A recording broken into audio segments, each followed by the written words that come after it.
Selama miliaran tahun, hewan telah memainkan peran yang tak tergantikan dalam kehidupan manusia. Dan di dunia ini, setiap hewan yang berbeda mewakili seorang dewa. Para dewa akan memberkati umat manusia ketika mereka mencapai usia tertentu. Hari ini adalah hari dari peristiwa penting itu. Sophia Riller secara resmi mewarisi kekuatan dari salah satu dari ribuan dewa. Teman-teman sekelasnya tidak menyukainya karena rambutnya yang merah. Sophia menarik kartu yang telah disediakan untuknya. Karena dia kurang percaya diri, dia ingin menarik kartu Dewa Tikus Tanah agar bisa tetap berada dalam kegelapan. Sayangnya, kartu Sophia adalah Dewa Gorila, yang merupakan kebalikan dari kepribadiannya. Saat makan siang, teman-temannya bertanya kartu apa yang Sophia dapatkan. Semua orang berpikir bahwa apapun yang Sophia pilih, itu tidak akan sebagus Carissa.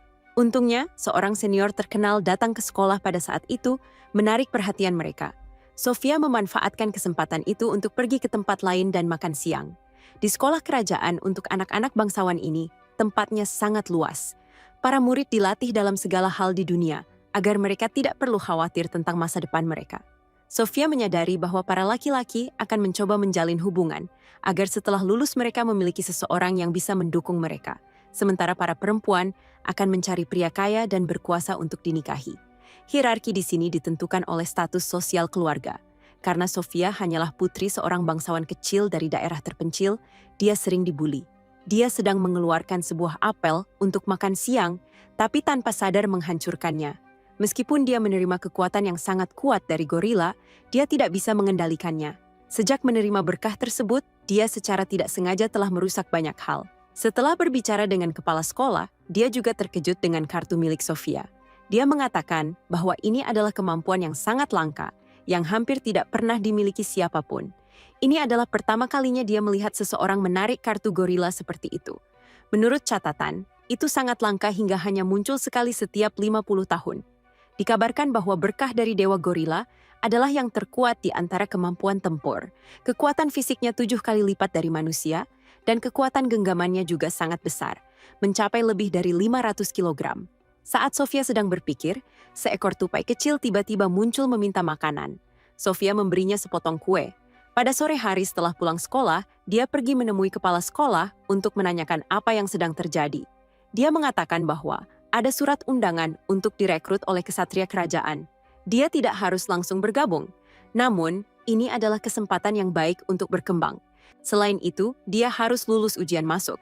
Jika dia lulus, dia harus mendapatkan pengalaman sebagai ksatria magang.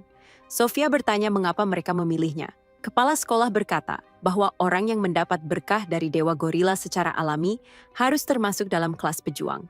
Di masa lalu, orang seperti dia juga pernah menjadi pejuang. Ksatria kerajaan, kedengarannya mulia, tetapi terlalu luar biasa bagi seseorang dengan rasa percaya diri rendah seperti dirinya. Namun jika dia menolak, dia bisa ditangkap karena menentang perintah kerajaan.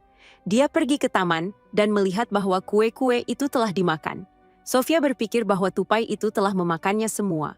Dia khawatir bahwa kehidupannya yang damai akan segera terganggu. Untuk mencegah hal itu terjadi, dia akan pura-pura gagal dalam ujian masuk. Beberapa hari kemudian, Sophia pergi ke tempat diadakannya ujian. Dia melihat seorang pria tua yang kesulitan dengan gerobak kue yang rusak. Sophia berpikir bahwa dia bisa membantu dengan kekuatan Dewa Gorila dan memutuskan untuk menolong pria tua itu. Setelah selesai, dia tersesat. Tiba-tiba, seorang pria tampan datang dan bertanya padanya. Sophia berkata bahwa dia tersesat dan ingin meminta bantuan. Setelah dia tahu bahwa Sophia perlu pergi ke area pelatihan ksatria kerajaan, dia menunjuk ke arah sana. Dia berterima kasih padanya dan pergi. Akhirnya, dia tiba di area pelatihan. Ada banyak peserta, membuat Sophia merasa malu karena dia tidak mengenal siapapun. Dia ingin pulang saat itu juga, tetapi dia masih harus mencoba gagal dalam ujian demi menjalani hidup yang damai. Sekelompok orang dengan pakaian kerajaan datang. Sophia mengenali anak laki-laki dari sebelumnya. Dia adalah penguji dan mengucapkan terima kasih kepada semua orang karena telah datang hari ini. Dia memperkenalkan dirinya sebagai Louis. Para peserta menyebut pemuda ini sebagai ksatria termuda. Tes pertama dimulai. Mereka akan menguji kecepatan masing-masing orang. Para peserta harus berlari sejauh 100 meter menuju garis akhir secepat mungkin. Seorang pria percaya diri dengan kakinya, jadi dia berdiri untuk menjadi contoh. Dia memperkenalkan dirinya sebagai Isaac. Penguji setuju dan memberi isyarat untuk memulai. Segera Isaac melesat lurus ke garis akhir dalam waktu 10 detik. mengejutkan semua orang. Sofia berpikir bahwa jika hanya ada orang-orang hebat seperti ini, dia pasti tidak akan lulus. Kini gilirannya. Semua orang juga memperhatikannya karena rambut merahnya yang mencolok dan karena dia seorang perempuan, para pria pun menertawakan penampilannya. Dia bingung dan lupa bahwa dia perlu menahan kekuatan seekor gorila. Akibatnya, dia menabrak dinding dan langsung melewati garis akhir. Anak-anak laki-laki yang menyaksikan hal itu benar-benar terkejut. Sofia merasa tubuhnya tadi sangat ringan, seolah-olah dia bisa berlari selamanya hingga ke ujung cakrawala. Kompetisi berikutnya adalah memanjat menara dan berayun dengan tali. Louis akan mencatat waktu saat mereka meluncur turun. Melihat adegan ini, Sofia cukup takut karena ketinggiannya. Anak-anak laki-laki saling mendorong, tidak ada yang berani mencoba. Saat dia maju lebih dulu, dia dengan mudah meluncur turun tanpa masalah. Gerakannya cepat dan dia benar-benar percaya diri. Sofia sedang mengagumi kemampuan Eddie saat dia menyadari bahwa Isaac sangat takut pada ketinggian. Dia berjalan mendekat untuk menenangkannya dan berkata bahwa dia akan membantunya meluncur turun. Jadi mereka berdua turun bersama di depan banyak orang. Meskipun Isaac berusaha, dia tetap sangat ketakutan. Dia menasihatinya untuk tidak melihat ke bawah. Dia menutup matanya dan mengikuti perasaan di kakinya untuk meluncur perlahan. Saat itu, angin kencang bertiup, menyebabkan Isaac kehilangan keseimbangan dan jatuh karena tali pengamannya putus. Menyaksikan kejadian ini, Sofia menggunakan kekuatan gorila untuk menangkap Isaac. Meskipun dia memegangnya dengan satu tangan, dia tidak merasakan beban apapun. Namun, kecelakaan terus terjadi karena kaitannya tidak mampu menahan berat mereka berdua. Untungnya, insting gorila pun aktif. Sofia tanpa sadar memeluk Isaac agar dia bisa menahan semua benturan. Benturan itu menyebabkan tanah bergetar. Isaac sangat bersyukur karena telah diselamatkan. Semua orang mulai lebih memperhatikan pasangan ini. Louis mengumumkan bahwa kompetisi akan dilanjutkan dan mereka harus kembali ke posisi masing-masing. Sofia dipanggil ke tempat lain karena lengannya terluka. Namun, karena dia memiliki berkah dari Dewa Gorila, dia tidak merasakan sakit sama sekali. Louis melihat bahwa Isaac benar-benar menyukai gadis ini. Dia lalu memegang tangannya dan memijatnya, yang membuat Sofia terkejut. Dia tidak menyangka Louis akan menunjukkan wajah malu seperti itu. Sebenarnya, Louis cukup penasaran dengan lengan yang digunakan Sofia untuk menyelamatkan Isaac dengan melompat turun. Dari hasil tes kecepatan, dia pikir Sofia punya bakat di kaki, tapi dia tidak menyangka lengannya juga sekuat itu. Setelah lukanya diperban, Sofia dibawa keluar. Saat ini, semua orang sedang menjalani tes anggar. Semua orang kelelahan, tetapi masih memiliki cukup tenaga untuk menghancurkan senjata satu sama lain. Sofia diam-diam merasa senang karena dia dipanggil ke ruang medis, sehingga dia tidak perlu ikut dalam ujian ini. Dia berpikir mungkin dia telah gagal. Itu berarti dia telah mencapai tujuannya datang ke sini. Namun dia tidak akan bisa bertemu Louis lagi. Dia mengingatkan dirinya bahwa mereka berasal dari status sosial yang berbeda, sehingga mereka tidak bisa saling jatuh cinta. Dia akan kembali ke kehidupan normalnya seperti yang dia inginkan. Pada sore hari, setelah semua orang menyelesaikan tantangan, mereka dipulangkan untuk menunggu hasilnya. Louis berterima kasih kepada Sofia atas kerja kerasnya hari ini. Berkat dirinya, tidak ada yang terluka. Isaac berlari menghampiri dan bertanya tentang lukanya dengan ekspresi cemas. Sejak pertarungan pedang dimulai, dia sudah merasa khawatir padanya. Sofia menenangkannya dan berkata bahwa dia baik-baik saja. Jadi Isaac pun lega. Louis menyuruh Isaac untuk berterima kasih dengan benar kepada Sofia dan juga memujinya karena kakinya hebat serta berharap mereka bisa bekerja sama di masa depan. Dalam perjalanan pulang, keduanya memuji Louis karena luar biasa. Isaac sudah mengenal Louis sebelumnya. Saat Louis berusia 15 tahun, dia sudah menjadi anggota skuad ksatria magang. Tidak seperti mereka yang harus menunggu berkah untuk bisa ikut ujian. Dia adalah pewaris dari keluarga yang telah melahirkan kapten ksatria selama beberapa generasi. Keahlian pedangnya adalah yang terbaik di skuad, tetapi Louis tidak sombong, sehingga dia dicintai semua orang.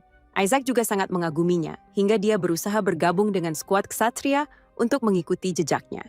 Mendengar itu, Sofia sangat mengaguminya karena dia memiliki tujuan yang jelas untuk diperjuangkan. Sementara dirinya sendiri hanya ingin menjadi orang biasa agar bisa hidup damai. Kekuatan gorila ini seharusnya diberikan kepada orang yang memiliki tekad kuat seperti Louis. Dalam perjalanan, mereka secara tidak sengaja melihat Eddie sedang dibuli. Mereka memanggilnya bajingan. Para pembuli itu tertawa, jadi Sofia dan Isaac ikut campur. Mereka mengajak Eddie untuk pergi bersama mereka. Mendengar itu, para pembuli malah mengincar Sofia dan menyerangnya, tetapi Isaac menahan pukulannya. Eddie tidak ingin menyebabkan masalah di sini, tapi dia tidak bisa membiarkan para pembuli itu mengganggu orang lain. Masing-masing pembuli itu diberi pelajaran oleh ketiganya.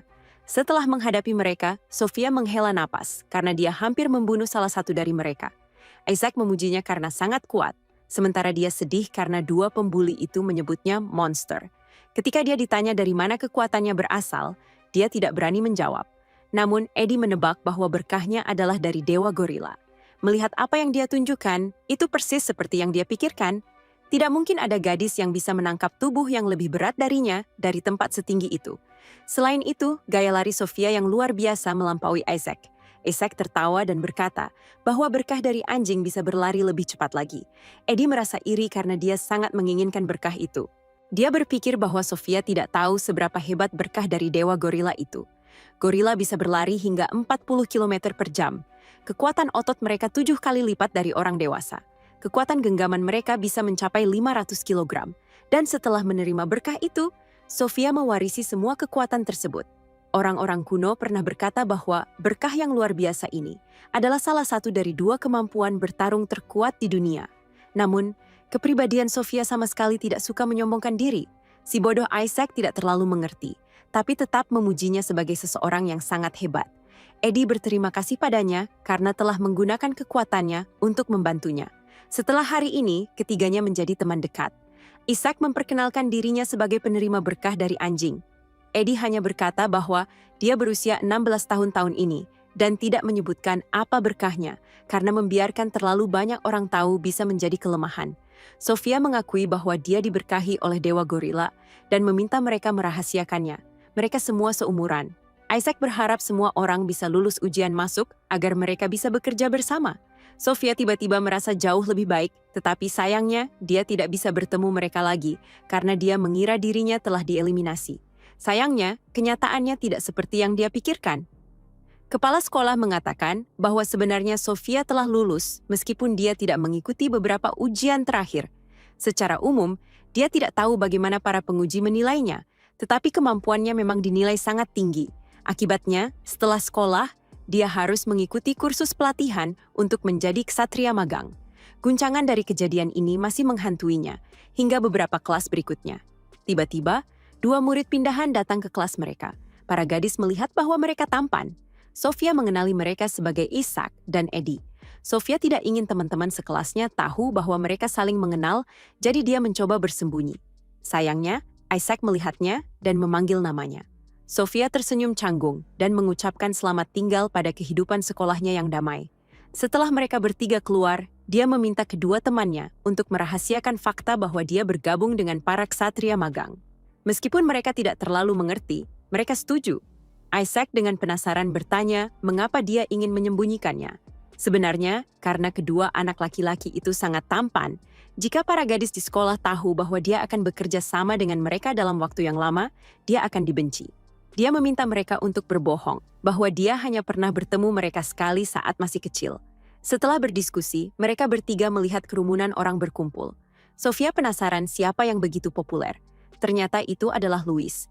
Ketika dia melihat mereka bertiga, dia langsung menyapa mereka dan memanggil nama Sofia, menyebabkan semua orang menatapnya dengan tajam. Dia berkata bahwa dia adalah murid di sekolah ini, tetapi dia jarang datang ke sekolah dan bekerja pada malam hari sehingga orang-orang tidak terlalu mengenalnya. Dia memperkenalkan dirinya lagi, mengatakan bahwa dia berusia 18 tahun dan merupakan senior mereka. Dia mengucapkan selamat kepada ketiganya karena telah lulus. Sebelum dia sempat menyelesaikan kalimatnya, Sofia langsung menutup mulutnya dan mendorongnya menjauh. Untungnya, Louis sangat kuat, jadi dia tidak apa-apa. Dia memintanya untuk merahasiakan fakta bahwa dia adalah ksatria magang malam hari. Yang lebih penting lagi, ada aura gelap di belakangnya. Seperti yang diduga, setelah kembali ke tempat duduk, para gadis mulai menanyainya. Marissa ingin tahu hubungan seperti apa yang dimiliki Sofia dengan senior yang mereka kagumi itu. Sofia menjawab bahwa mereka hanya pernah bertemu sekali dan tidak memiliki hubungan apapun. Mereka tidak mempercayainya karena mereka melihat Louis tersenyum sangat akrab padanya. Selain itu, dia juga dekat dengan dua murid pindahan itu. Para gadis menebak bahwa Sofia sudah mengenal mereka sebelumnya dan ingin tahu apakah Isaac dan Eddie sudah punya kekasih. Kalau terus begini, waktu makan siang akan habis. Jadi Sofia mengelabui semua orang agar melihat ke arah lain lalu kabur dengan kecepatan seekor gorila. Dia pikir semuanya sudah selesai di sini, tapi dua anak laki-laki datang duduk bersamanya, membuatnya semakin diperhatikan. Eddie merasa kesal karena murid-murid di sekolah ini terus bertanya apa hobinya hingga membuatnya lelah. Isaac melihat bahwa Sofia makan terlalu sedikit, jadi dia ingin membagikan sepotong steak kepadanya, membuat para gadis semakin marah. Lalu Louis muncul untuk makan bersama. Besok adalah upacara inisiasi, dan dia bertanya apakah mereka sudah siap. Sebelum dia sempat menyelesaikan kalimatnya, Sofia buru-buru makan dan kabur. Louis menunjukkan perhatian padanya yang membuat Sofia tiba-tiba merasa menyesal. Saat dia sedang berpikir, Louis mengejarnya dan memberinya sepotong kue. Dia takut jika Sofia makan terlalu sedikit, dia tidak akan punya cukup energi untuk berlatih. Dia bahkan memintanya untuk merahasiakannya dari Isaac dan Eddie seolah ini hanya untuknya saja. Dia merasa senang selama beberapa detik sampai dia melihat para gadis terbakar dengan niat membunuh. Mereka juga melihatnya dan menuntut penjelasan untuk hal ini.